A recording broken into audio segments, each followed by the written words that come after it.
माननीय अध्यक्ष महोदय, विनियोग विधेयक बिल पर आज दिन भर चर्चा हुई और हमारे माननीय सदस्यों ने पक्ष विपक्ष ने अपनी बात रखी। अभी नेता उपनेता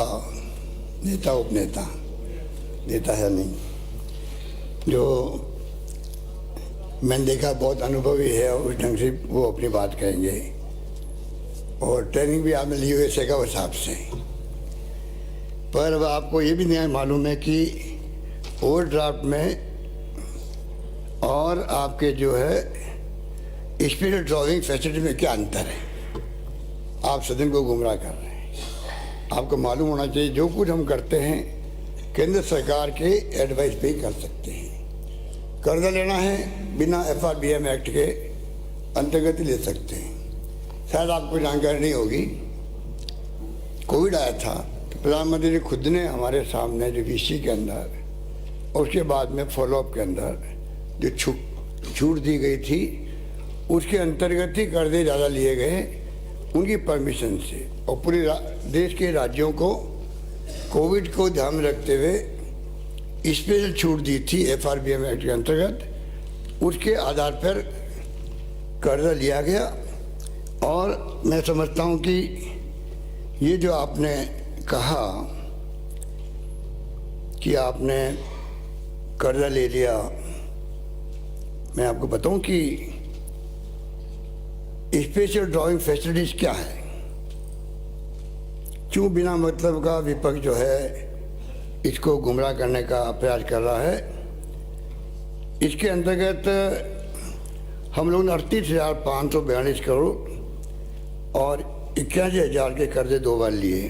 और आपको जानकर आश्चर्य होगा, खुशी होगी, ये हमारे वित्तीय प्रबंधन था जिसके कारण से हमारी बचत हुई ब्याज के अंदर। राज्य के द्वारा RBI में किए गए निवेश जो होता है, जो राज्य सरकारें निवेश करती है एक्स्ट्रा पैसा RBI में, उसका 95% हम ले सकते हैं वापस।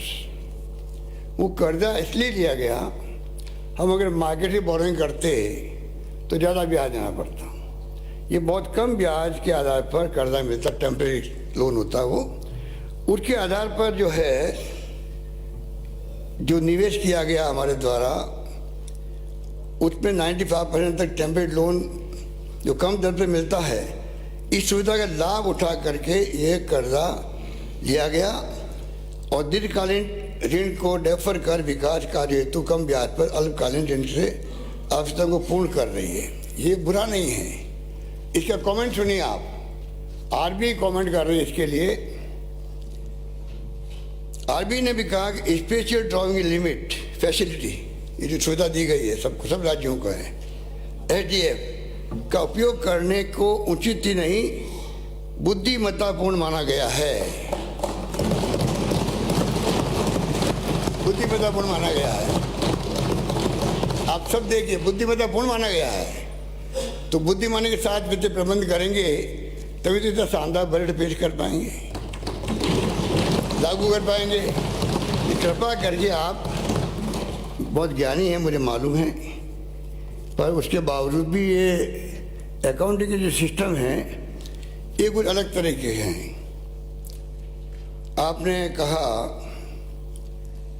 कि पेन अकाउंट सिस्टम जो केंद्र सरकार में लागू है, ये जो अभी सिलसिला चला है, कुछ आलोचना भी हो रही है, उसमें कोई दम नहीं है। ये हमने खाली प्रस्ताव दिया है। प्रस्ताव क्या दिया, जो केंद्र सरकार जो सिस्टम अपना रही है वही सिस्टम IT बेस्ड गवर्नेंस होने लग गई है। अब जरूरत नहीं है पोते पावड़े की लंबे चौड़े, इसलिए जानबूझ करके ये हमने प्रपोजल दिया है, परंतु बिना केंद्र सरकार के अनुमोदन के वो स्वीकृत नहीं हो सकता है। तो CNAG को डरने की कोई जरूरत नहीं है। अगर फैसला होगा तो और राज्य मांग रहे होंगे, एक साथ फैसला होगा। और केंद्र सरकार जो सिस्टम है उसी सिस्टम को लागू हम करना चाहते हैं, इसलिए ये हम लोगों ने प्रस्ताव उनको दिया था। और मैं जैसे कह रहा हूँ कि बिना केंद्र सरकार के ये अनुमोदन के नहीं हो सकता है। इसलिए ट्रेजरी सिस्टम जो है और पे अकाउंट सिस्टम के बारे में अलग अलग बात है। ट्रेजरी सब जगह हमारी है, इसलिए मैंने कहा कि इस सिस्टम के आधार पर हम लोगों ने इसको प्रपोजल किया है। माननीय अध्यक्ष महोदय, शानदार बजट आया है। मैं उम्मीद करता था कि अब तो ये मेरा वित्त मंत्री के रूप में 10वां बजट था, 10वां बजट है। इतना अनुभव तो मुझे हुआ होगा थोड़ा बहुत तो, कि मैं अपने हिसाब से मेहनत करके किस प्रकार में पानी, बिजली, शिक्षा, स्वास्थ्य, सड़कें और सोशल सिक्योरिटी, इस पर मैं किस प्रकार से अपना कंट्रीब्यूट कर सकूं, मैंने करने का प्रयास किया और प्रदेश की जनता ने उसको अप्रिशिएट किया है। आप करो नहीं करो, आपकी मर्जी है। आप भी प्राइवेटली आप लोग कहीं करते हैं, मुझे मालूम है, पर हो सकता है कि आप लोगों को तकलीफ हो रही हो बोलने में, और वाजिब बात भी है। आप कैसे बोलेंगे, हाउस के अंदर कैसे बोल सकते हैं? पर माननीय अध्यक्ष महोदय, कुछ मैं आपको विशेषताएं बताता हूं जो हमने प्रयास करके अनाउंसमेंट भी की है। 23-24 में अभी इस बजट में हमने 1018 घोषणा मैंने करी है।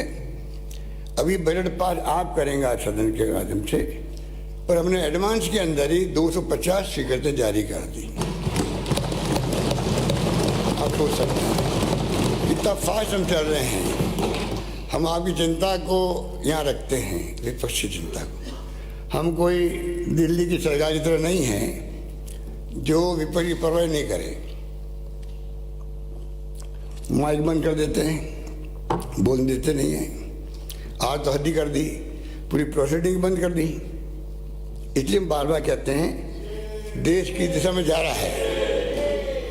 ये देश कहाँ जाएगा कोई नहीं जानता है।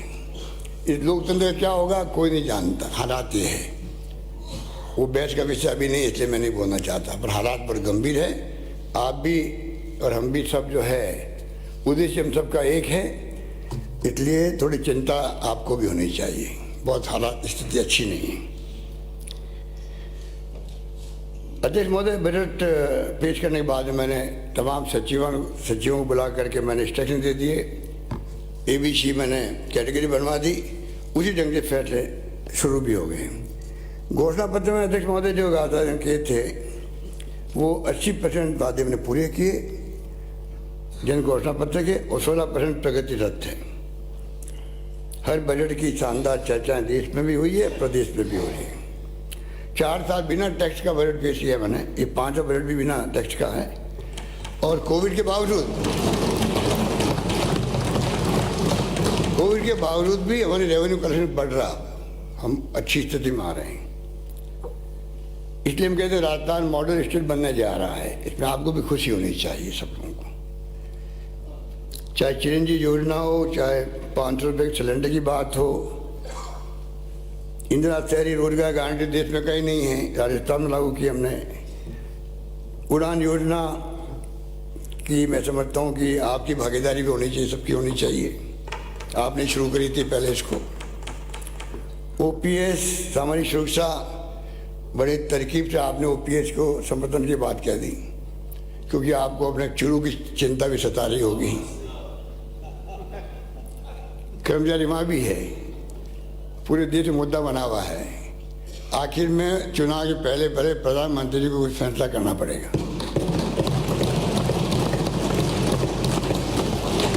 महाराष्ट्र में, कर्नाटका में, हरियाणा के अंदर सब जगह धरने चल रहे हैं। समझ जाओ, ये मानवीय दृष्टिकोण जो हमने फैसला किया है।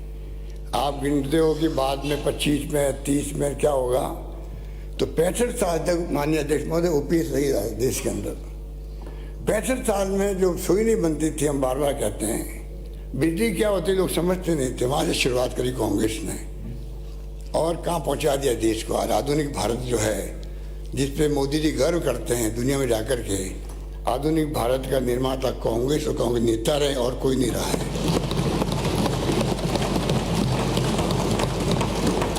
ये पंडित जवाहरलाल नेहरू की दूरदृष्टि थी, आत्मनिर्भरता की तरफ नींव पक्की रख दी शुरू में ही। उसका लाभ आज हम सबको मिल रहा है, बिजली में, पानी में, इस्पात कारखानों में, सब जगह। इसलिए आप निश्चिंत रहें। OPS का लागू करना मैं समझता हूँ कि आप अभी भी समय है कि अगर 65 साल में हम यहाँ पहुँच सकते हैं तो यही तो कर्मचारी थे, यही ओल्ड एज पेंशन थी। तो कोई क्राइसिस नहीं हुआ। अब क्राइसिस को आप क्यों काल्पनिक बनाते हो? हमने सोच समझ के किया होगा। हम तैयार हैं समझाने के लिए, जो समझना चाहें। अखबार में पढ़ते हैं कि कई राज्यों की टीमें आ रही हैं, देखते हैं, बात करते हैं। सोशल सिक्योरिटी का अध्यक्ष महोदय, हमने एक के बाद एक ही घोषणा करी है और मैं समझता हूँ कि यह आवश्यक भी है। विश्व गुरु बनने की बात करते हैं प्रधानमंत्री जी, तो आप पहला काम ही करवा दीजिए। एक तो छुआछूत की बात उठाई कैलाश मेघवाल जी ने, ये सबको पीड़ित करती है, दिल में दर्द होता होगा। ये मानवता का कलंक है आज भी, कि आज भी हम लोग देखते हैं समाज में कितना छुआछूत, मानव मानव के बीच में जो है जिस रूप में भेदभाव किया जाता है, आंखों में आंसू आ जाते हैं, भावुक हो जाते हैं लोग बाग। ये स्थिति है, उस पर कोई चर्चा नहीं होती है, ना हम आगे बढ़ पाते हैं। मैं किसी एक व्यक्ति को दोष नहीं देता हूँ। सामाजिक स्थिति ऐसी है, इसमें क्रांति होनी चाहिए, इसमें लोग आगे आना चाहिए। अरे फ्रीडम फाइटर्स थे उस जमाने के अंदर, तब मंदिर प्रवेश करवाते थे, आंदोलन करते थे, वो जज्बा भी था फ्रीडम मूवमेंट के अंदर। पर हमने सामाजिक सुरक्षा को एक मुद्दा बनाया है। प्रधानमंत्री जी को मैंने पत्र लिखा है, जैसा मैंने वादा किया था उससे पिछली बार, कि आप कृपा करके, जैसे मनमोहन सिंह जी ने, सोनिया गांधी जी ने जो कानून बनाए थे पार्लियामेंट में, वैसे कानून बने सामाजिक सुरक्षा के लिए, देशवासियों के लिए। मेरा मानना है कामधेनु इंश्योरेंस पशु, मैंने पिछली बार आपको कहा, ये भी एक अभिनव 2 दुधारू पशुओं को इंश्योरेंस मिल रहा है। FIR मैंने जो कंपनी की थी, कानून व्यवस्था की बात आप करते हो, पर ये नहीं कहते कि वास्तव में एक बड़ा ऐतिहासिक कदम था वो। FIR कंपनी कहीं नहीं है देश के अंदर, हमने कंपल्सरी करी। गरीब आदमी जाके वहाँ कम से कम स्वागत कैसे बनाए, वहाँ पर उनका स्वागत हो सके, ढंग से बैठा सके, ये माहौल बदलने का काम हमने किया। और उसके लिए मैंने कहा आपको 56(3) के अंतर्गत जो FIR आती थी, पहले आदेश आते थे 33% हो गए, अब आते नहीं कोई, क्योंकि FIR लॉन्च हो रही है। अनुसंधान का समय जो है, आपके वक्त में 214 दिन लगता था 17-18 के अंदर, अब सिर्फ 68 दिन लगता अनुसंधान के अंदर, इन्वेस्टिगेशन के अंदर। इसलिए अध्यक्ष महोदय, इस 30 मार्च को राजधानी दिवस से ये चिरंजीवी योजना हमने लागू की है 25 लाख वाली, 30 मार्च से हम उसको लॉन्च कर रहे हैं पूरे प्रदेश के अंदर। ये जान के आपको खुशी भी होगी।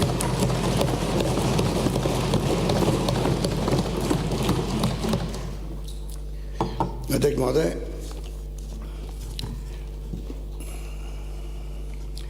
हमें दुख इस बात का है, और हमें सहयोग नहीं मिलता विपक्ष का भी, आप लोगों का भी। हम कहते हैं कि फाइनेंस कमीशन जो बनता है वो कॉन्स्टिट्यूशन के आधार पर बनता है, और वो तय करता है कि राज्यों को क्या मिलना चाहिए। ये समझ के परे हैं कि उसके बावजूद भी तरीका निकाल करके आप राज्यों को आप टाइट क्यों करते हैं केंद्र सरकार द्वारा।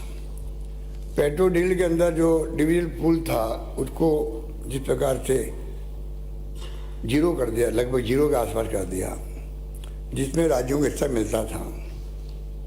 और अध्यक्ष महोदय, उसमें बढ़ा दिया additional excise duty, special excise duty और सेस लगा दिया। आप सोचिएगा 90% ज़्यादा पैसा जो हमारी कटौती हुई है, 76,035 करोड़, 76,035 करोड़, 19-20 में 10,000 के लगभग, 20-21 में 13,000, 20-21-22 में 12,000 से ज़्यादा,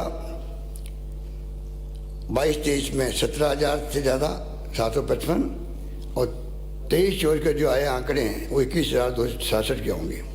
आप बताइए, कोई गवर्नमेंट को 76,000 करोड़ 5 साल में कम मिले किसी केंद्र से, जो हमारा हक है, तो वो एक तरफा पैसा इकट्ठा कर रहे हैं एक्साइज का, और सारा जो डिविजन पूल था, जिसमें डिवीजन होता था राज्यों के बीच में, उसको लगभग समाप्त कर दिया।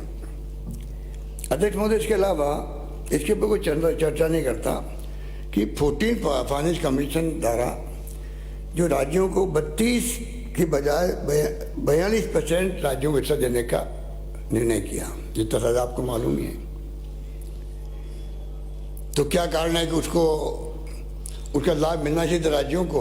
अब उसके बजाय आपने जो CSS की योजनाओं में जो बढ़ा दिया,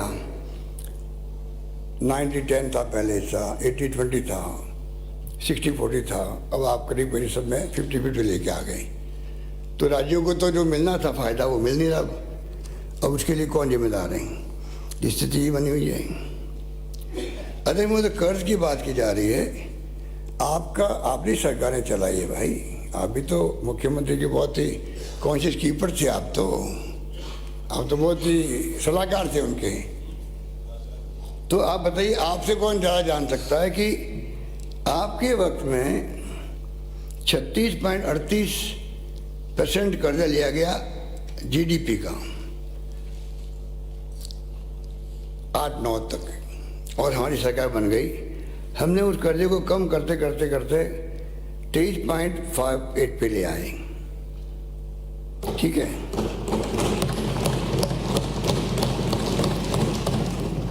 और आप देखिएगा कि आपकी पुनः सरकार आ गई 14 के अंदर। फिर आपने क्या किया, इसको 23 से पहले 36.38 था, अब आपने 34.16% बढ़ा दिया, मतलब 50% बढ़ गया कर्जा।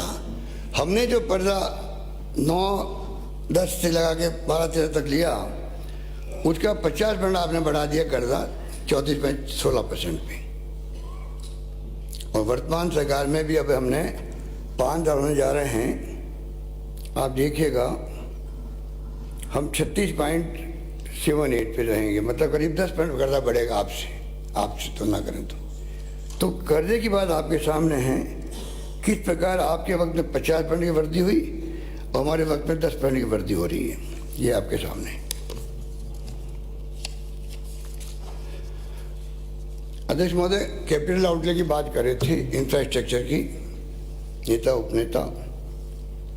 इसमें मैं कहना चाहूँगा, आपके शासन में 80,629 करोड़ रुपए आपने कैपिटल आउटले रखा 5 साल के अंदर। और हमने इसीलिए सड़कें बन रही, ये सब काम हो रहे हैं कि 1,20,437 करोड़ का आउटले रख रहे हैं हम लोग। कहाँ कमी बता दीजिए, कहाँ कमी कहाँ?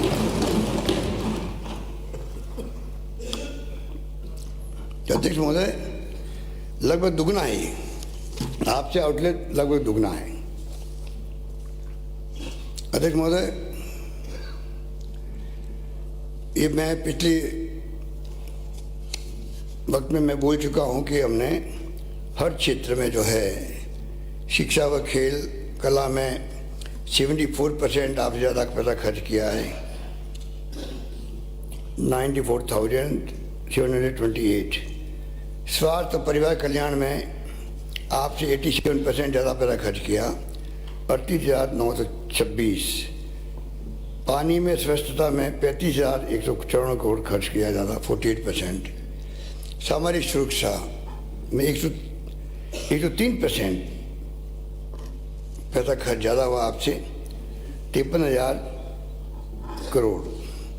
और सड़क में उसके अंदर 45% ज़्यादा पैसा खर्च किया। इस प्रकार से आप सोच सकते हैं कि लगभग 2,26,000 करोड़ के लगभग इनमें खर्च हुए हैं। तो कैपिटल आउटले में भी कोई कमी नहीं रखी, और जो इंफ्रास्ट्रक्चर के काम हैं उसमें भी हम लोग आपसे बहुत आगे हैं। अध्यक्ष महोदय, जिस प्रकार से बार बार विरोध कर रहे हैं प्रधानमंत्री जी स्वयं भी और वित्त मंत्री भारत सरकार, यहाँ आकर के बोल के गए कि हम कोई वापस पैसा देने वाले नहीं हैं। वो तो हमने कहा कि हम लड़ेंगे, जरूरत होगी तो सुप्रीम कोर्ट भी जाएंगे, अलग बात है। उसके बावजूद भी OPS रुकने वाली नहीं है, ये मैं कह सकता हूँ आपको।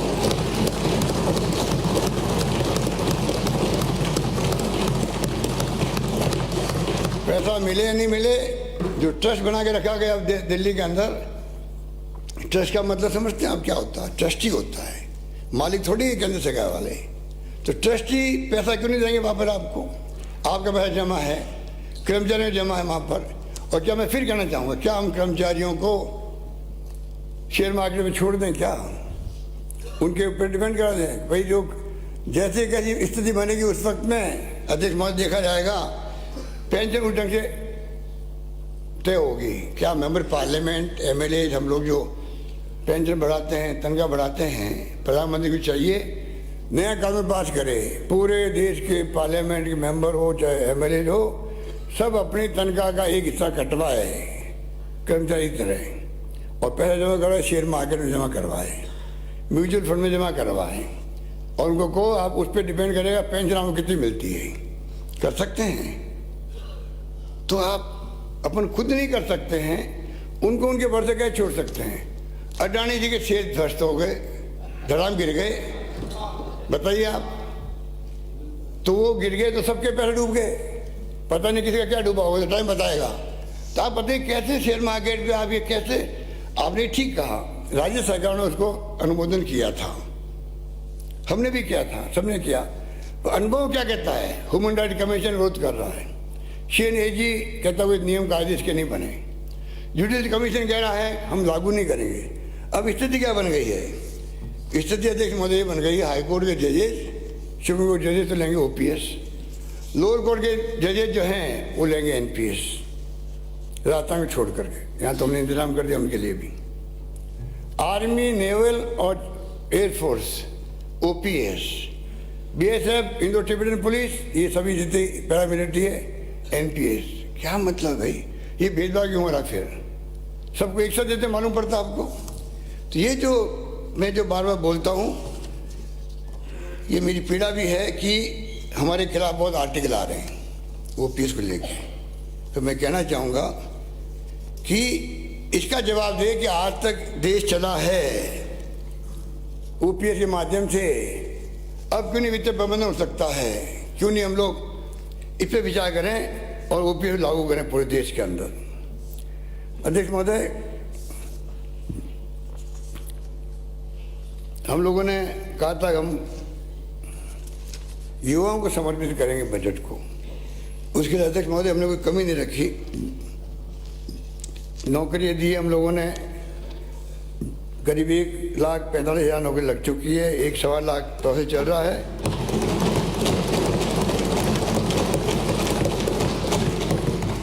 और 1 लाख की मैंने घोषणा फिर करी है। तो एक के बाद एक जो हमने स्टूडेंट के लिए अभी रफ़ी जी जो MLA साहब कह रहे थे कि 500 स्टूडेंट को हम फॉरेन यूनिवर्सिटीज़ में भेज रहे हैं, फॉरेन कंट्रीज के अंदर, बड़ा फैसला है। इसके पीछे ये भी मंशा है कि राजस्थान के नौजवान जाएंगे अगर दुनिया के मुल्कों के अंदर, अगर अमीर लोग जा सकते हैं, उनको चांस मिलेगा, तो मानव संसाधन जो है राजस्थान के लोग हासिल करेंगे। इस बात को लेकर हम लोगों ने इतना बड़ा फैसला किया है। इस प्रकार से कई हमने कदम उठाए, वो मैंने मेरे बजट स्पीच में आ चुके हैं, मैं वहाँ पर रिपीट नहीं करना चाहता। पर अध्यक्ष महोदय, यूनिवर्सिटी जो खोले गए हैं, कॉलेज खोले गए हैं स्वास्थ्य सेवा में और एजुकेशन के अंदर, जिस प्रकार राजस्थान जंप किया है उस पर हम सबको गर्व होना चाहिए। 2018 के अंदर तक मतलब 250 कॉलेज थी और 47 कॉलेज गर्ल्स की थी। इन 5 सालों में अभी हाल ही में मैंने बजट में और घोषणा की है, कुल मिलाकर के 250 तो थी 75 साल में, और ये हैं 282 कॉलेज से 5 साल के अंदर।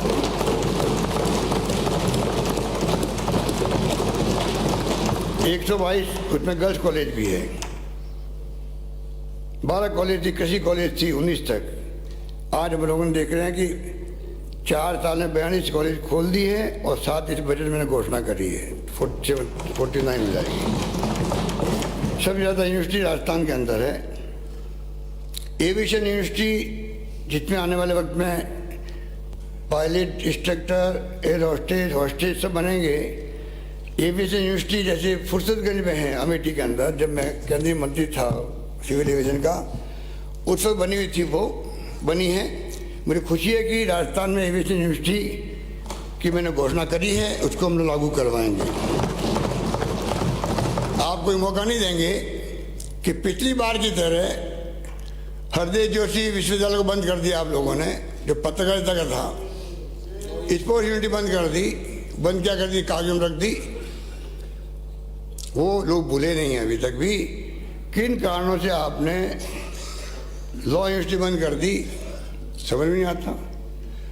हिंदुस्तान के इतिहास में एक बार यूनिवर्सिटी खुलने के बाद में कोई बंद नहीं हुई है, सिर्फ आपने ये काम किया है और किसी ने नहीं किया है।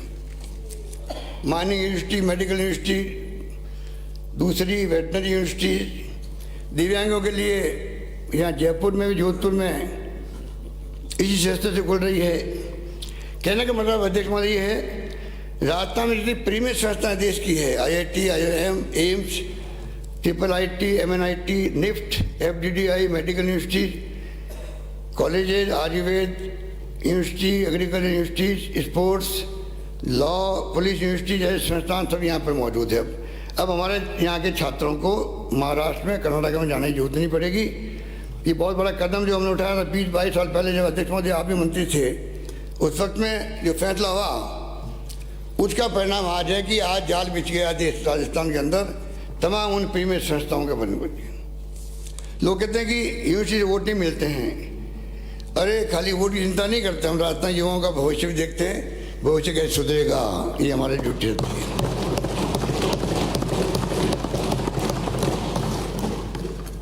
अध्यक्ष महोदय, ERCP के बारे में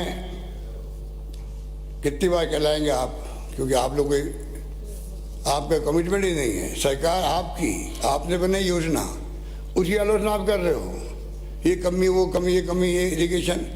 मुझे बताइए, आप योजना आपने बनाई, हम आगे बढ़ा रहे हैं, और कभी तो केंद्र सरकार मना करती है, रोक दो काम को, और प्रधानमंत्री जी ने पता नहीं नया फॉर्मूला दे दिया आकर के। मैं उम्मीद करता था प्रधानमंत्री जी से 2 साल के अंदर वो घोषणा करके जाएंगे, कोई घोषणा नहीं हुई, कोई जवाब है? क्यों नहीं आप मदद कर रहे हो? आप देखिएगा कि कावेरी नदी विवाद चल रहा है देश, आप सबको मालूम है। वहाँ 60% डिपेंडेबिलिटी पर परवीन दीदी वहाँ पर, वहाँ अगर आप छूट दे सकते हो परियोजना को, तो राजस्थान में छूट क्यों नहीं मिलती है? कर्नाटक में ऊपरी भद्रा प्रोजेक्ट जिसकी लागत करीब 21,450 करोड़ है, उसे राष्ट्रीय परियोजना का दर्जा देने की मांग उन्होंने करी। दर्जा नहीं दिया तो उनको कम से कम 5,300 करोड़ रुपये प्रावधान कर दिया, पर राजस्थान के लिए कुछ नहीं। हमने इस बार 13,500 करोड़ रुपये रखा उस योजना के लिए। कुछ बातें ऐसी है जिसमें पक्ष विपक्ष में समझता हूँ मिलकर ही चल सकते हैं, या तो आप हमें समझा दीजिए, हम आपको समझा देंगे, पर भारत सरकार में जाके तो बात एक ही कर सकें, उसमें क्या दिक्कत हो सकती है? कि राजी करते हैं ऐसा? अध्यक्ष महोदय, मैं इस मौके पर कहना चाहूँगा कि कुछ घोषणाएं बाकी रह गई है, और इतने मेहनत हमारे माननीय सदस्य मुझसे बराबर मांग करते रहते हैं, इसलिए मैंने उसी समझा कि मैं कुछ घोषणा जो है कुछ को मैं अनाउंस करूं, कुछ मैं टेबल पर रखूं, क्योंकि वरना बहुत टाइम लग जाएगा।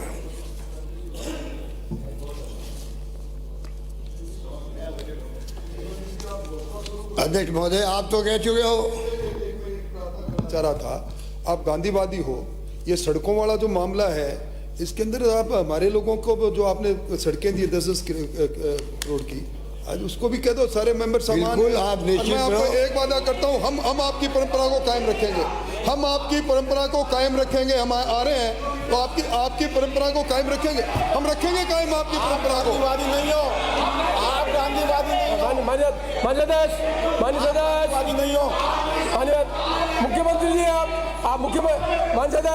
मुख्यमंत्री जी कॉम्पिटेंट है। माननीय सदस्य मलिंगा जी नीचे बैठ, मलिंगा जी गलत परंपरा है। माननीय राठौर साहब, आपकी भी परंपरा गलत है और माननीय मंत्री जी की परंपरा भी गलत है। माननीय मुख्यमंत्री जवाब दे रहे हैं, मुख्यमंत्री जी बोल रहे हैं, उसके बीच में अपन इंटरवीन करें।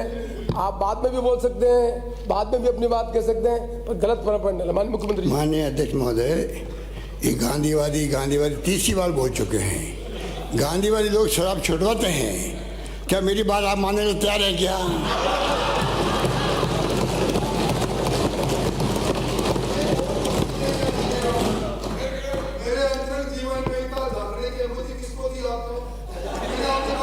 भैया, कभी कभी मित्रों के लिए जागना पड़ता है, उनके इंटरेस्ट के अंदर, उनके इंटरेस्ट में जागना ही पड़ता है, क्योंकि मैं स्वास्थ्य संबंधी चिंता बहुत करता हूँ। जो रतनगढ़ से आने वाले माननीय सदस्य ने जिस प्रकार से कमेंट किए हैं वो एक बहुत दुखद है।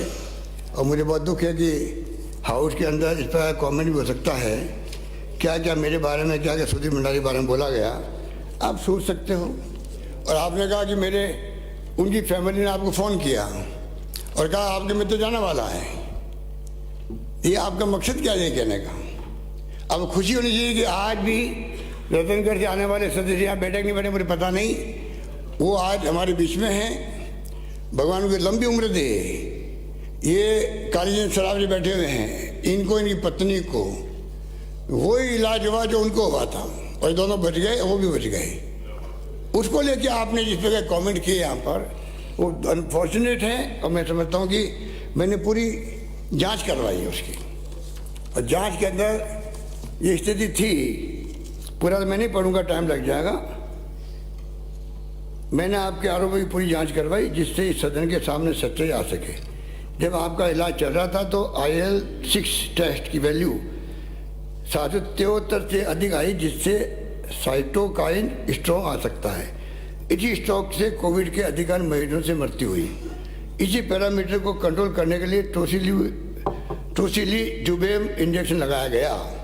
आप बताइए क्या, आप बताइए क्या कसूर किया उन्होंने? Not allowed. आप बताइए कालीचंद सराफ जी, प्लीज नीचे बैठे, प्लीज बैठे, नीचे बैठे, नीचे बैठे। Mr. Rathod, I will not allow it. Mr. Rathod, no, he's on leg. I will name, I'll throw him out. नीचे बैठे, please. नीचे बैठे, नीचे बैठे, नीचे बैठे आप, नीचे बैठे, नीचे बैठे मिस्टर, नीचे बैठे। मानसदास, आपका काम नहीं है, मेरा काम है। ये आपका काम नहीं है, मैं इतना कमजोर नहीं हूँ। मानसदास, मैं फिर आपको कह रहा हूँ, मैं मुख्यमंत्री ऑन लेग, आपको बोलने का अधिकार है, लेकिन इस तरह का नहीं है। आपको फिर अभी नहीं बोलेंगे, बात है बात से। I throw you out, I will throw you out. Mister Rathore, I will not tolerate it. He has a right to speak it, but not in between CM. आप अपने सदस्य को भी कंट्रोल नहीं कर सकते। माननीय मुख्यमंत्री जी, माननीय अध्यक्ष महोदय, में इसलिए मैंने बात उठाई क्योंकि मैं खुद पूरे कोविड काल के अंदर एक तरफ तो हमें फक्र है कि राजस्थान ने और हमने सबको साथ लिया, आपको भी साथ लिया, सब ने मिलकर कोविड की लड़ाई लड़ी। धर्मगुरु थे, NGO थे, पब्लिक थी, सब ने मिलकर के, कोई भूखा नहीं सोए। हमने आह्वान किया, उसको सबने निभाया। इलाज शानदार हुआ। ऑक्सीजन के लिए हमने लड़ी हो केंद्र से, पर ऑक्सीजन की कमी नहीं आने दी। और कालीचंद सराफ जी, इनकी पत्नी जब ठीक हुए तो इन्होंने धन्यवाद उन्हीं डॉक्टर को दिया, मिस्टर भंडारी को, सुधीर भंडारी को, कि भाई आपने अच्छा इलाज किया। इन्होंने लिख के दिया, हमारे अविनाश महेशी जी ने लिख के गए हैं। इनका लिखित में जो पेपर वो मेरे पास में है, आपको मैं पढ़ के सुनाऊं। मैं 10/9/20 को आपके अस्पताल में भर्ती हुआ था। अब मैं पूर्णतः स्वस्थ महसूस कर रहा हूँ। हालांकि मेरी कोविड-19 की रिपोर्ट अभी नेगेटिव नहीं आई है, जिसके लिए आज दिनांक 23 सितंबर 20 को पुनः सैंपल भिजवा रहे हैं। मैं 14 दिन मेरे घर पर अलग से क्वारंटाइन में रहूँगा, तो किसी के संपर्क में नहीं आऊँगा। मैं छुट्टी लेकर घर जाना चाहता हूँ, इसलिए मुझे छुट्टी देने का कष्ट करें। Jaipur address 243 Guru Jambheshwar Nagar, A LAN number 7, Gandhi पथ, वैशाली नगर, जयपुर। अब बताइए, ये इनके हस्ताक्षर है। अरे मैं आपको दावे के साथ कह सकता हूँ, जो राजस्थान के डॉक्टरों ने, नर्सेज ने काम किया राजस्थान भर के अंदर, और जिस प्रकार SMS और RUHS में काम हुआ, कितने लोग बाहर से आए हैं इलाज करवाने के लिए। बेड नहीं मिला था दिल्ली में, बम्बई में, अहमदाबाद के अंदर। अविनाश महेशी के भाई भी आए जो डॉक्टर हैं, मैं उनको जानता हूँ दिल्ली के अंदर, वो भी आए, उनके साथ पढ़ते हुए थे। पर इस प्रकार की डॉक्टर को या किसी के ऊपर कमेंट करना और मुख्यमंत्री पे कमेंट करना, बताइए, ये मुझे बहुत ही थोड़ा लगा, इसलिए मैंने बात बोल दी। माननीय अध्यक्ष महोदय,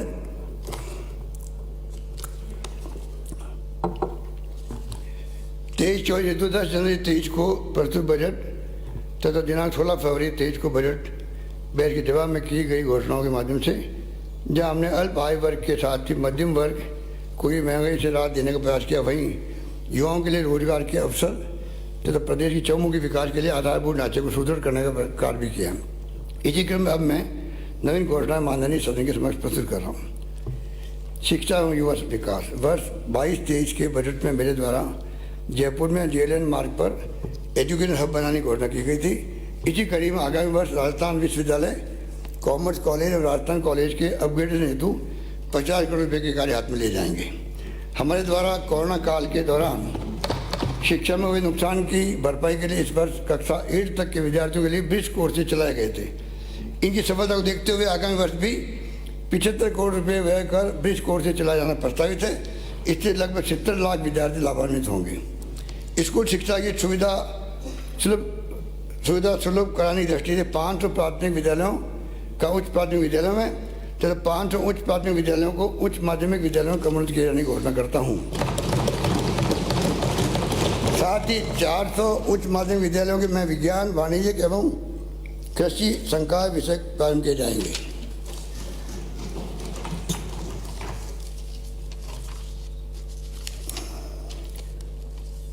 माननीय अध्यक्ष महोदय, प्रदेश में शिक्षण सुविधा विस्तार हेतु विभिन्न विद्यालय, छात्रावास, IIT कॉलेज, विद्यालय, महाविद्यालय के क्रमोन्नत नवीन विषय संकाय प्रारंभ करने के साथ साथ अन्य सुविधाएं का विस्तार किया जाएगा, जिनका विवरण सदन के पटल पर रख रहा हूँ।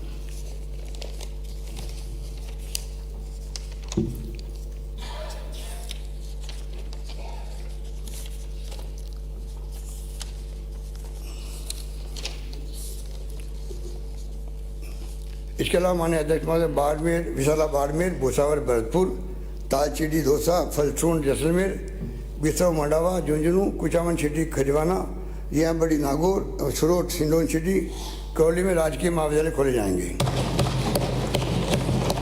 शाहबाद, किशनगंज, बारा, समदड़ी, बाड़मेर, बज्जू, कोलाद, बीकानेर, सारेड़ा, दौसा, आमेर, जयपुर, जालामन, लूणी, जैसला, घंटियाली, जोधपुर एवं पाली में राजकीय कन्या महाविद्यालय खोले जाने प्रस्तावित है।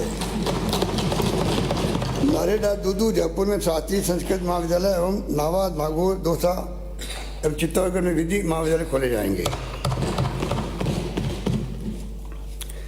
प्रदेश के पंजीकृत मदरसों में अध्ययन अध्यापन सुविधाओं का विस्तार करने की दृष्टि से शिक्षा विभाग की तर्ज पर प्रति विद्यार्थी 2 सेट निःशुल्क यूनिफॉर्म उपलब्ध कराना प्रस्तावित है। इस पर लगभग 15 करोड़ रुपये का व्यय कर 2 लाख अधिक विद्यार्थियों को लाभान्वित किया जाएगा।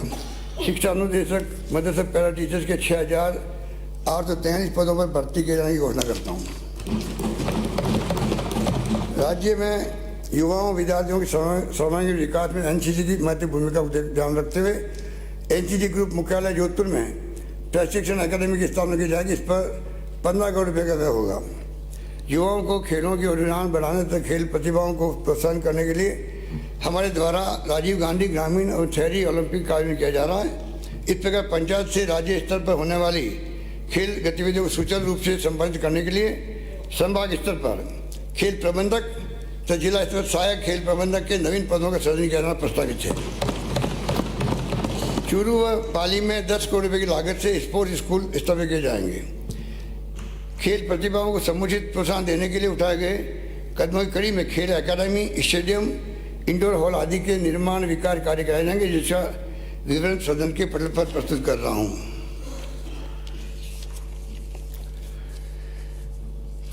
चिकित्सा स्वास्थ्य, चिरंजीवी स्वास्थ्य बीमा योजना को उपलब्ध रूप से देते हुए कोक्लियर इम्प्लांट की रिप्लेसमेंट एवं टाइप 1 डायबिटिक मेलिटस से प्रभावित रोगियों हेतु इंसुलिन पंप्स के पैकेज को आवश्यकता अनुसार शामिल किया जाना प्रस्तावित है। प्रदेश के राजकीय चिकित्सा संस्थाओं के माध्यम से मुख्यमंत्री निःशुल्क निरोगी राजस्थान योजना के अंतर्गत विभिन्न दवाओं की उपलब्धता को समयबद्ध रूप से सुनिश्चित करने की दिशा में एक और कदम उठाते हुए राजस्थान ड्रग्स एवं फार्मास्यूटिकल लिमिटेड कंपनी को राजकीय कंपनी के रूप में पुनर्जीवित किए जाने की घोषणा करता हूँ।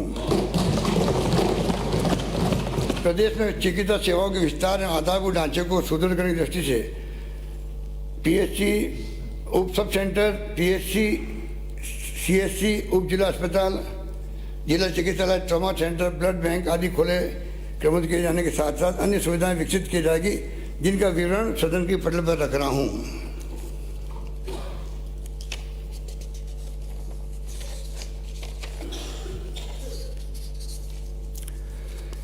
सभी मानसिक चिकित्सालय महाविद्यालय जयपुर में चिकित्सा सुविधाओं के विस्तार हेतु स्ट्रोक इंटरवेंशन लैब स्थापित की जाएगी।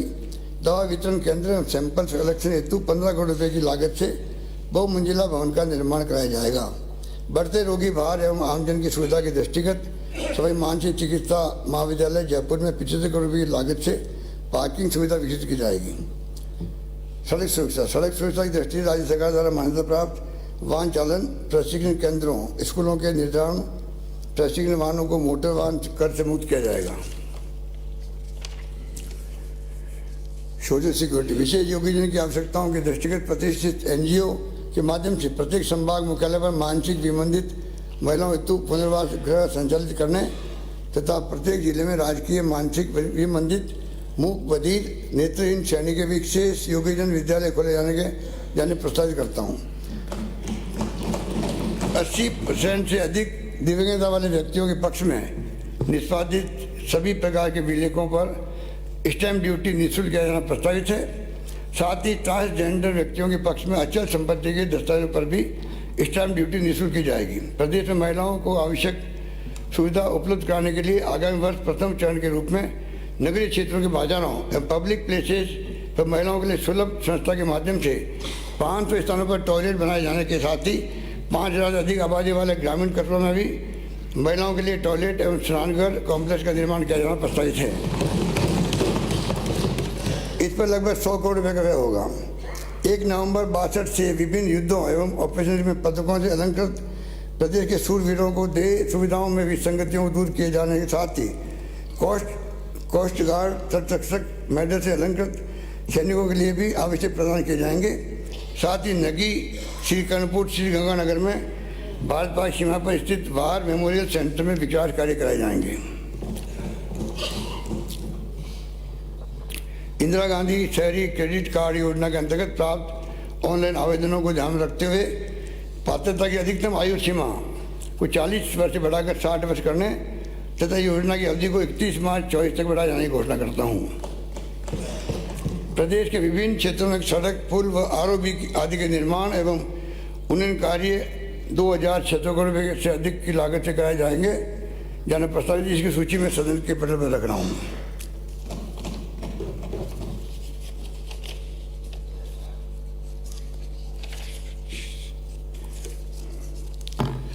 माननीय विधायकगण द्वारा वर्ष 11 के बाद घोषित राजस्व गांवों को सड़क से जोड़ने की मांग को देखते हुए मेरे द्वारा वर्ष 23-24 के बजट में 500 से अधिक आबादी वाले राजस्व गांवों को डामर सड़कों से जोड़ने की घोषणा की गई थी। आदिवासी एवं मरुस्थलीय क्षेत्रों की परिस्थिति को देखते हुए अब मैं इन क्षेत्रों के 250 से अधिक आबादी वाले राजस्व गांवों को चरणबद्ध रूप से जोड़ना पसंद करता हूँ।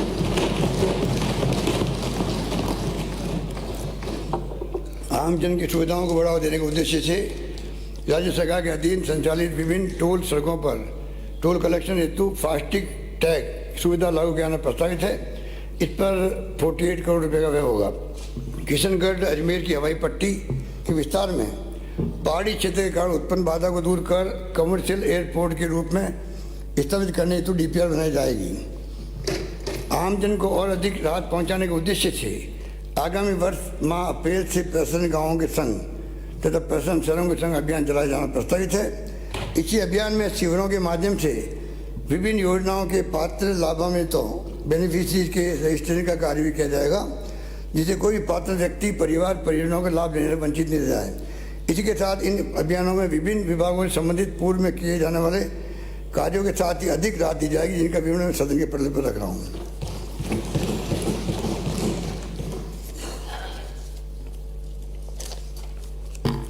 प्रदेश के सुनियोजित विकास हेतु 189 शहरों के लिए मास्टर प्लान बनाए जा चुके हैं। इसी कड़ी में नवगठित 44 नगर पालिकाओं तथा इस बजट में घोषित नगर निकायों के मास्टर प्लान भी तैयार किए जाने प्रस्तावित है। साथ ही निकाय सीमाओं की समीक्षा कर विस्तार किया जाएगा।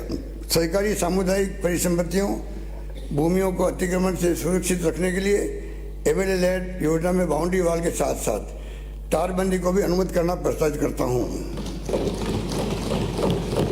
अमृत 2.0 योजना के अंतर्गत राज्य के 29 शहरों में सीवरेज के कार्य कराए जाएंगे।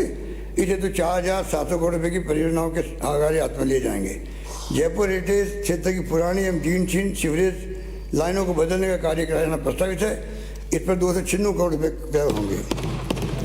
प्रदेश में सीवरेज व ड्रेनेज संबंधी विभिन्न कार्य कराए जाएंगे, जिनकी सूची सदन के पटल पर रख रहा हूँ। 34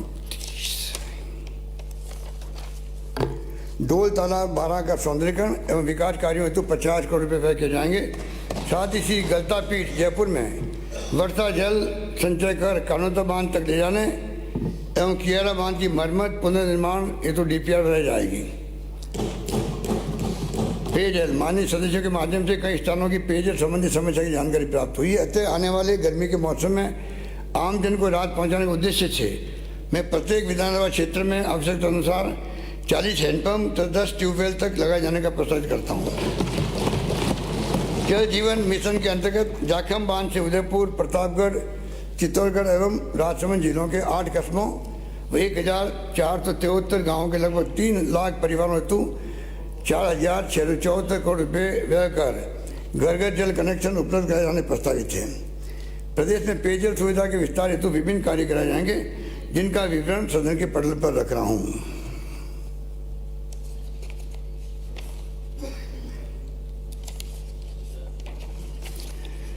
वर्तमान समय में डिजिटल के साथ साथ ई कॉमर्स का भी पहचान तेजी से बढ़ रहा है। अतः इन सेक्टर्स के विकास की दृष्टि से राजस्थान रिटेल पॉलिसी तथा राजस्थान ई कॉमर्स पॉलिसी लाई जाएगी। प्रदेश में विशेष योग्यजन, एकल महिला एवं अन्य वंचित वर्ग को रोजगार के अवसर प्रदान करने के लिए रिटेल सेक्टर्स में प्रतिष्ठित प्राइवेट पार्टनर के माध्यम से 1000 फ्रेंचाइजीज खोली जाएगी। इस हेतु चयनित व्यक्तियों को ट्रेनिंग कराने के साथ ही प्रति फ्रेंचाइज 1 लाख रुपये का अनुदान दिया जाना प्रस्तावित करता हूँ। राज्य में खनिज बजरी के अवैध खनन पर प्रभावी नियंत्रण एवं आमजन को सस्ती बजरी उपलब्ध कराने के लिए चयनित स्थानों पर नदियों में 100 हेक्टेयर आकार तक के प्लाट बनाकर पिट माउथ पर न्यूनतम विक्रय मूल्य पर बजरी उपलब्ध कराने वाले निवेदक दाताओं को खनन पट्टे आवंटित किया जाना प्रस्तावित है। बाढ़ में स्थित पेट्रो जोन के औद्योगिक विकास को समयबद्ध रूप से सुनिश्चित करने हेतु इसे रिप्स 2022 के अंतर्गत एरिया कैटेगरी 2 से परिवर्तन कर एरिया कैटेगरी 3 में सम्मिलित किया जाना प्रस्तावित है। रिप्स 22 के अंतर्गत नवीन निवेश हेतु चूंकि 50 करोड़ रुपए के न्यूनतम निवेश की आवश्यकता है, तदनुरूप किसी उद्यम के 50 करोड़ रुपए के अतिरिक्त निवेश की स्थिति में भी योजना के अंतर्गत विस्तार हेतु परिलाभ दिया जाना प्रस्तावित है। कोटा, जोधपुर, भरतपुर, बीकानेर संभाग में कत्तीन व बुनकरों को प्रशिक्षित करने के लिए शुरू किए गए ट्रेनिंग सेंटर्स में खादी ग्रामोद्योग संबंधी प्रशिक्षण भी प्रारंभ किया जाना प्रस्तावित है। प्रदेश में ईज ऑफ डूइंग बिजनेस की दिशा में एक और कदम बढ़ाते हुए अग्निशमन अनापत्ति पत्र एनओसी की प्रक्रिया के सरलीकरण के साथ साथ शुल्क को डिजिटल करते हुए ऑटोमेटेड स्वीकृति जारी करना ज़्यादा प्रस्तावित है। साथ ही सिनेमा लाइसेंस एवं नवीनीकरण प्रक्रिया का आधुनिक आवश्यकताओं के अनुरूप सरलीकरण किया जाएगा। प्रदेश में 31 मार्च 19 के पश्चात प्रधानमंत्री शहर बिजली हर घर सौभाग्य योजना समाप्त होने के उपरांत लगभग 2 लाख परिवार घरेलू विद्युत कनेक्शन से वंचित रह गए थे। हमारे द्वारा लगातार केंद्र सरकार से इन परिवारों हेतु CSS के योजना अंतर्गत प्रावधान करने का आग्रह किया जाता रहा है, किंतु अभी तक केंद्र सरकार द्वारा हमारे आग्रह को पूर्णतः स्वीकार नहीं किया गया। अतः अब मैं आगामी 2 वर्षों में इन सभी वंचित 2 लाख परिवारों को लगभग 1000 करोड़ रुपये लागत से घरेलू कनेक्शन उपलब्ध कराने की घोषणा करता हूँ।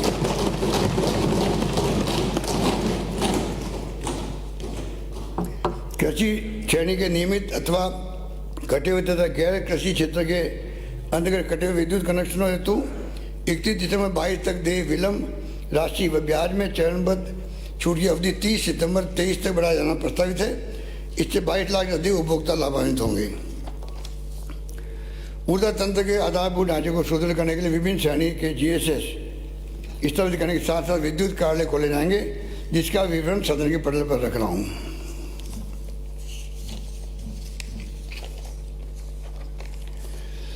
वन क्षेत्रों में विभिन्न गतिविधियों, पौधारोपण तथा वन्य जीवों की देखभाल से संबंधित कार्य हाथ में लिए जाएंगे, जिसका विवरण मैं सदन के पटल पर रख रहा हूँ।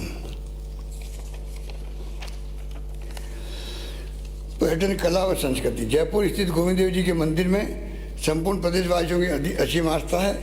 इसके दृष्टिगत मैं गोविंद देव जी मंदिर का महाकाल उज्जैन की तर्ज पर रद विकास करने की घोषणा करता हूँ।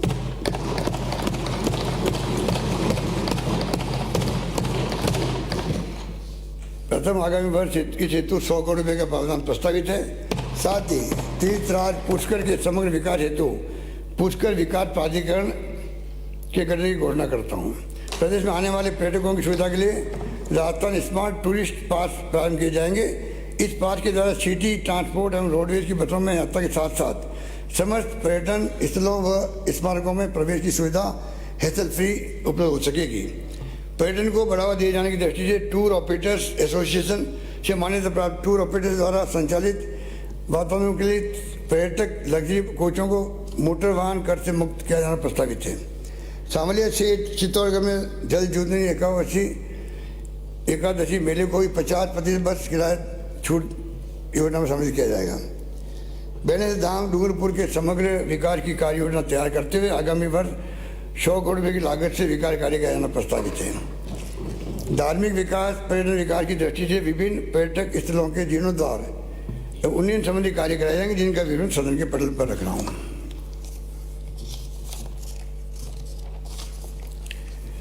प्रदेशवासियों विभिन्न मंदिरों में अगाध आस्था को देखते हुए त्रिपुरा सुंदरी माता मंदिर बांसवाड़ा, कनी माता बीकानेर, केला देवी गोवर्धन पर्वत भरतपुर, सालासर चूरू, सांवलिया सेठ चित्तौड़गढ़, मेहंदीपुर बालाजी करौली, खोले के हनुमान जी संगमवरी माता सांबर जयपुर, रामदेवरा तनोट माता मंदिर जैसलमेर, श्रीनाथ जी नाथद्वारा राजसमंद, वी तेजा जी नागौर, खाटू श्याम जी सीकर, एकलंगी जी उदयपुर सहित अन्य महत्वपूर्ण मंदिरों में पेंदोरमा आधारभूत सुविधाओं का समग्र विकास किए जाने हेतु 10 करोड़ रुपये की लागत से डीपीआई बनाई जाएगी।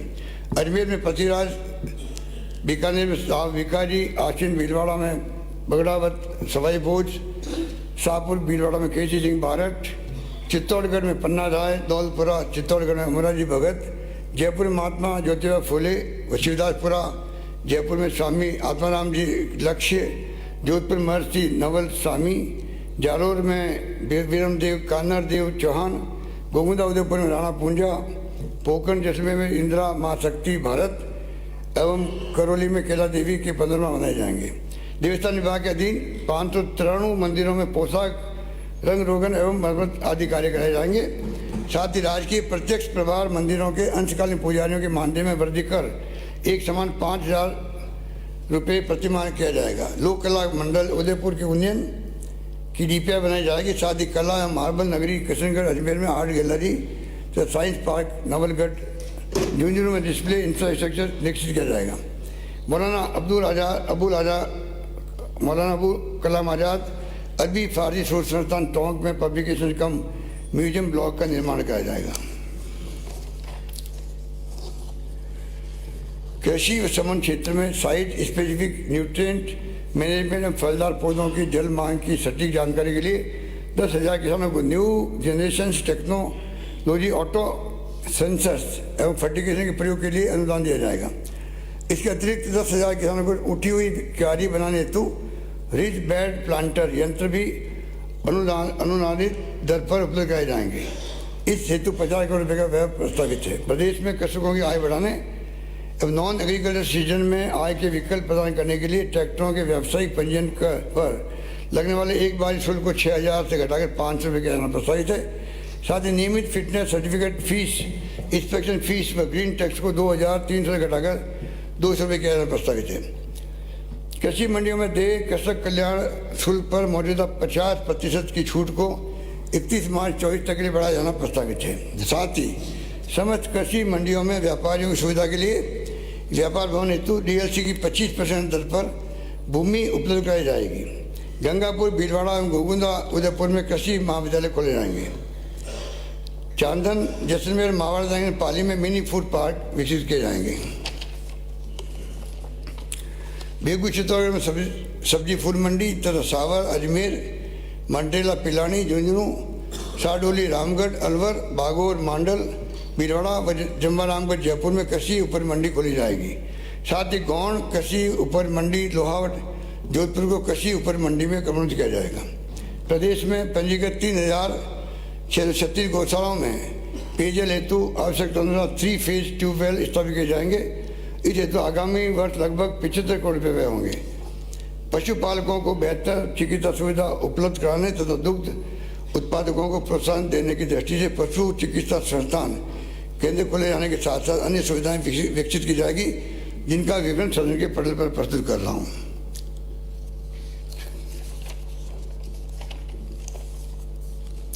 आगामी 3 वर्षों में Dholpur community lift irrigation scheme के अंतर्गत धौलपुर, राजाखेड़ा व सेपू के 28,800 हेक्टेयर नहरी क्षेत्र को सूक्ष्म सिंचाई के तहत शामिल किया जाएगा। इससे 15,000 किसान लाभान्वित होंगे। मेरे द्वारा 16 फरवरी 2023 को प्रदेश में 100 एनीकटों के निर्माण, जीर्णोद्धार व 100 नहरी तंत्रों के जीर्णोद्धार हेतु 400 करोड़ रुपए के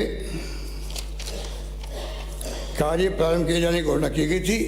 इस क्रम में माननीय सदस्यगण प्रदेश के किसान भाइयों की ओर से कार्य की महत्ता को देखते हुए और अधिक प्रस्ताव प्राप्त हो रहे हैं। अतः मैं एनीकटों के निर्माण, जीर्णोद्धार व नहरी तंत्र के जीर्णोद्धार हेतु निर्धारित की गई 400 करोड़ रुपये की राशि को बढ़ाकर 800 करोड़ रुपये करने की घोषणा करता हूँ।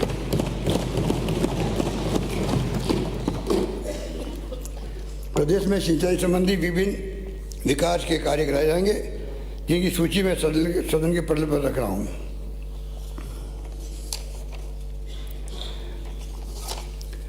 बारह जिले की परवनबद्ध सिंचाई परियोजना में अट्टू के 17, अंता के 10 और मांगरोल 10 वंचित गांवों को शामिल करने हेतु रिपेयर बनाई जाएगी। साथ ही सदार से चूरू के 58 वंचित गांवों के रकबों को चौधरी कुमाराम आर्य लिफ्ट कैनाल योजना में शामिल किया जाएगा। बांधों व नहरों के सुचारू संचालन हेतु गेज रीडर, ऑपरेटर, ग्रेड 3 आदि 3,000 कार्मिकों की भर्ती की जाएगी। कानून व्यवस्था, प्रदेश में आपराधिक गैंग्स की गतिविधियां तथा पड़ोसी राज्यों से अपराधियों के आवागमन पर नियंत्रण की दृष्टि से हम राजस्थान संगठित अपराध का नियंत्रण कानून ला रहे हैं। इसी क्रम में क्षेत्र में प्रभावी कार्रवाई सुनिश्चित करने की दृष्टि से 3 अतिरिक्त कमांडो प्लाटून की स्वीकृति करना प्रस्तावित करता हूँ। राजस्थान पुलिस अकादमी जयपुर में centre of cyber crime investigation स्थापित किए जाने के साथ साथ सिंथेटिक एथलेटिक ट्रैक का निर्माण किया जाएगा। इन पर 19 करोड़ का व्यय होगा। राज्य में शहरों एवं कस्बों में सड़कों पर बढ़ते वाहनों के दबाव की स्थिति में सुगम यातायात व्यवस्था कायम किए जाने हेतु ट्रैफिक पुलिस को सुदृढ़ करने की दृष्टि से 500 पुलिस कांस्टेबल, हेड कांस्टेबल एवं उप निरीक्षक स्तर के पद सृजित किया जाना प्रस्तावित है।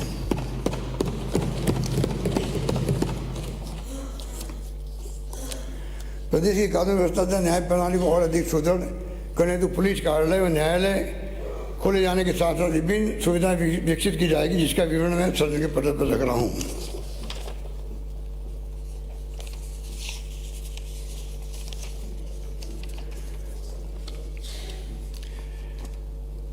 आमजन को पारदर्शी एवं त्वरित सेवाएं उपलब्ध करवाने तथा कार्य में होने वाले वर्क प्रोसेसिंग को IT के माध्यम से ऑनलाइन करने में आज प्रदेश संपूर्ण देश में अग्रणी स्थान रखता है।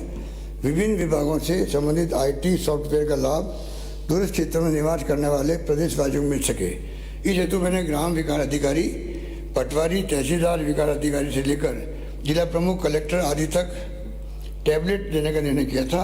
अब इसी क्रम में विभिन्न विभागों के वरिष्ठ प्रशासनिक अधिकारियों, न्यायिक अधिकारियों तथा जिला स्तरीय एवं क्षेत्रीय अधिकारियों को राजकीय कार्यों दायित्वों को बेहतर निष्पादन हेतु लैपटॉप, टैबलेट दिया जाना प्रस्तावित करता हूँ।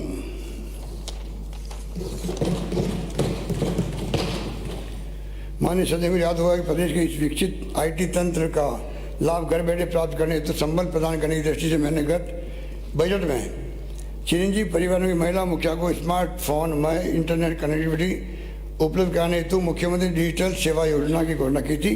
इस निर्णय के पश्चात अंतर्राष्ट्रीय स्तर पर स्मार्टफोन ऑटोमोबाइल्स में प्रयोग किए जाने वाले चिपसेट की क्राइसिस उत्पन्न हो गई। इस कारण स्मार्टफोन की उपलब्धता की समस्या के साथ ही कीमतों में वृद्धि हो गई थी। फिर भी हम इस कार्य को अब चरणबद्ध रूप से पूर्ण करेंगे। प्रथम चरण के रूप में आगामी वर्ष बहन बेटियों के पावन पर राखी से चिरंजीवी परिवारों की सरकारी विद्यालयों में 10वीं से 12वीं कक्षा में अध्ययनरत छात्राओं, सरकारी उच्च शिक्षण संस्थाओं, महाविद्यालय, ITI, पॉलिटेक्निक में अध्ययनरत छात्राओं तथा विधवा एकल नारी पेंशन प्राप्त कर रही महिलाओं को इस योजना अंतर्गत स्मार्टफोन उपलब्ध कराए जाएंगे। इस प्रकार प्रारंभिक चरण में लगभग 40 लाख बेनिफिशियरी को यह स्मार्टफोन प्राप्त हो सकेंगे।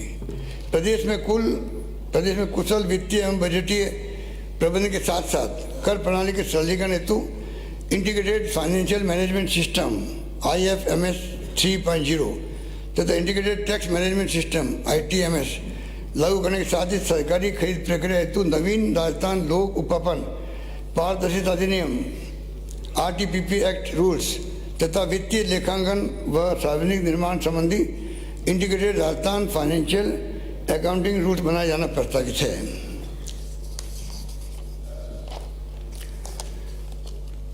हमारे द्वारा IFMS के माध्यम से प्रक्रियाओं का सरलीकरण करते हुए कार्मिकों और पेंशनर को भी अपने GPF खाते का पर पूरा नियंत्रण, पेंशन स्वीकृति के लिए सर्विस बुक की बाध्यता समाप्त करना एवं सैलरी पेंशन का ऑटो पेमेंट जैसे नवाचार कर राहत दी गई है। इसके उपरांत भी वर्तमान में कार्मिकों को रिटायरमेंट के समस्त पेंशन परिलाभ प्राप्त होने महीनों का समय लग जाता है। अब कार्मिकों को और अधिक राहत देने की दृष्टि से माह मई 23 से रिटायरमेंट के दिन ही समस्त पेंशन परिलाभों की स्वीकृति जारी करने की घोषणा करता हूँ।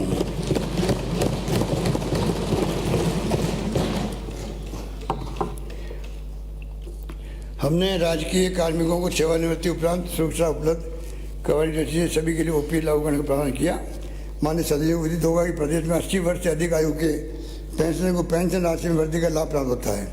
आयु बढ़ने के साथ ही अतिरिक्त वित्तीय सुरक्षा की आवश्यकताओं को ध्यान रखते हुए अब मैं 75 वर्ष से अधिक आयु के पेंशनर को पेंशन राशि में बेसिक पर 10% अतिरिक्त अलाउंस उपलब्ध कराने की घोषणा करता हूँ। राज्य के कार्मिकों को उनके द्वारा सातवें वेतनमान में वेतन निर्धारण हेतु दिए गए विकल्प के कारण वेतन में हो रही हानि को देखते हुए नियमों में पुनः विकल्प दिया जाना प्रस्तावित करता हूँ। इससे उनके वेतन में वृद्धि हो सकेगी। कार्मिक अपनी जरूरतों की पूर्ति के लिए प्रतिमाह मिलने वाले वेतन पर निर्भर रहते हैं। आकस्मिक आवश्यकता होने पर भी कार्मिकों को वेतन लाभ मिले, इसके लिए अनुपातिक आधार पर माह के बीच में भी अग्रिम वेतन, आहरण, एडवांस सैलरी विड्रॉल की सुविधा उपलब्ध कराने की घोषणा करता हूँ। राजकीय कार्मिकों को खेलों के क्षेत्र में प्रोत्साहित करने की दृष्टि से अंतर्राष्ट्रीय एवं राष्ट्रीय स्तर की खेल प्रतियोगिताओं में उत्कृष्ट प्रदर्शन करने वाले कार्मिकों को स्पेशल अलाउंस इंक्रीमेंट दिया जाना प्रस्तावित है। कार्मिकों द्वारा अपने कर्तव्यों के निर्वहन के लिए स्वयं की दक्षता में वृद्धि सतत रूप से किया जाना अत्यावश्यक है। इस दृष्टि से प्रदेश के apex capacity building institute Harishchandra Mathur Rajasthan लोक प्रशासन संस्थान के यूनियन के साथ ही संस्थान के अंतर्गत सिविल सर्विस ऑफिसर्स इंस्टीट्यूट की स्थापना के लिए 25 करोड़ रुपये का प्रावधान किया जाना प्रस्तावित है। राज्य के कार्मिकों की सुविधा के दृष्टिगत में Rajasthan civil service appellate tribunal की स्थायी पीठ जोधपुर में भी खोलने की घोषणा करता हूँ। प्रदेश में प्रशासनिक इकाइयों के विस्तार एवं सुदृढ़ीकरण हेतु प्रशासनिक इकाइयों कार्यालय खोले क्रमबद्ध किए जाएंगे, जिसका विवरण सदन के पटल पर रख रहा हूँ।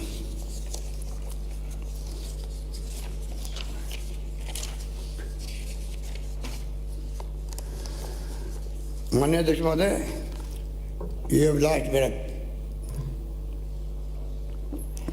ये पैरा अपना में बहुत महत्व रखता है, क्योंकि मैंने कहा था कि अध्यक्ष महोदय मैंने कहा था कि हमारे माननीय सदस्य मुझसे मांगते मांगते थक जाएंगे, मैं देते नहीं थकूँगा।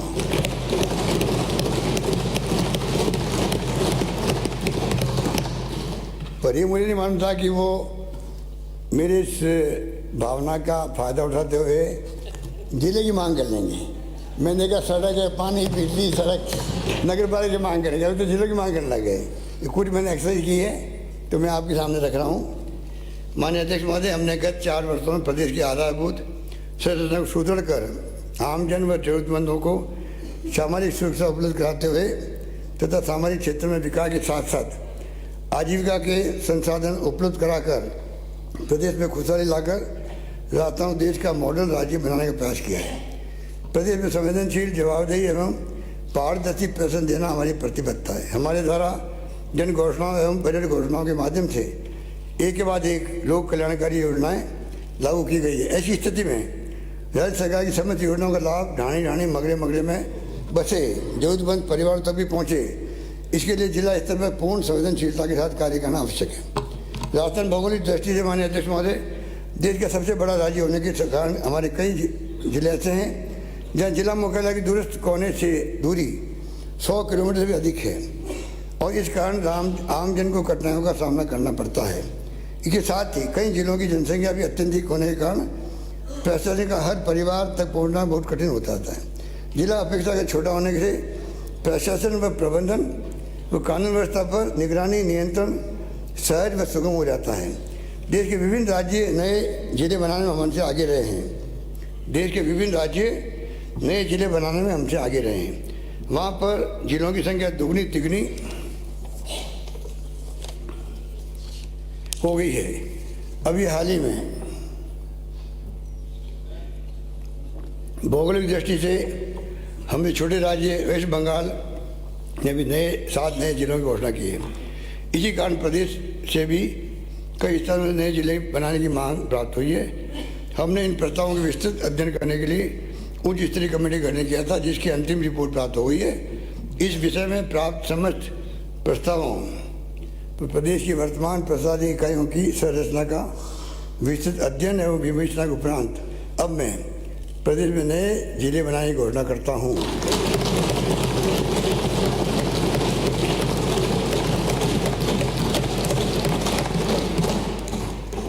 नंबर 1 अनूपगढ़ गंगानगर से अनूपगढ़। नंबर 2 मदन प्रजापति के वो मुझे मित्र बनवाने हैं।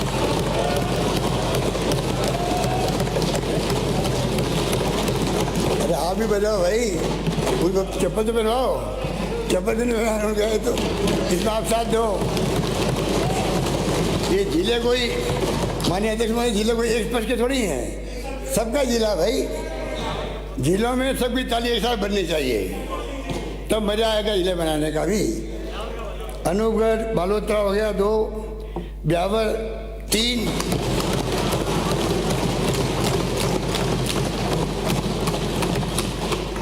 डी भरतपुर 4, डीडवाना कुचामन 5, दूदू जयपुर 6, गंगापुर सिटी सवाई माधोपुर 7, जयपुर उत्तर जयपुर दक्षिण जयपुर, जोधपुर पूर्व जोधपुर पश्चिम जोधपुर, टेकड़ी अजमेर टेकड़ी, कोतपुतली बेरोड जयपुर अलवर, खेरतल अलवर, नीम का थाना सीकर,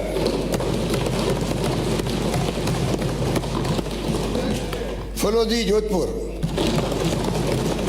कहाँ गए? सलूम्बर उदयपुर, शांचोर जालोर और कैलाश मेघवाल जी शाहपुरा भीलवाड़ा। इस प्रकार 19 नए जिले बनाने के कारण प्रदेश में कुल 50 जिले हैं।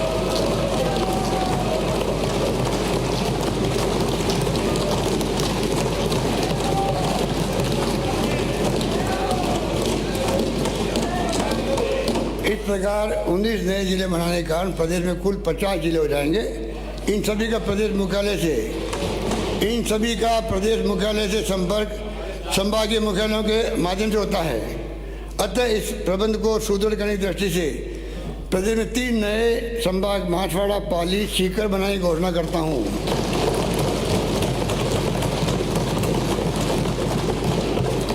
इन नवीन प्रशासनिक इकाइयों जिला एवं संभागीय मुख्यालयों को अविलंब धरातल पर उतारने के लिए सुदृढ़ आधारभूत ढांचा मानव संसाधन उपलब्ध कराने के लिए प्रथम चरण में 2000 करोड़ रुपये का व्यय करना प्रस्तावित है। माननीय अध्यक्ष महोदय, इसी शब्दों के साथ मैं अपनी बात समाप्त करता हूँ। धन्यवाद।